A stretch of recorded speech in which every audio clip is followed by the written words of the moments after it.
بسم الله الرحمن الرحيم والتين والزيتون وطور سينين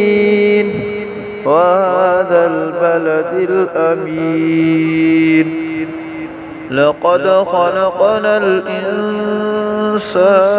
في أحسن تقويم ثم رددناه أسفل سافلين إلا الذين آمنوا وعملوا الصالحات فلهم أجر غير ممنون فما يكذبك بعد بالدين أليس الله بأحكم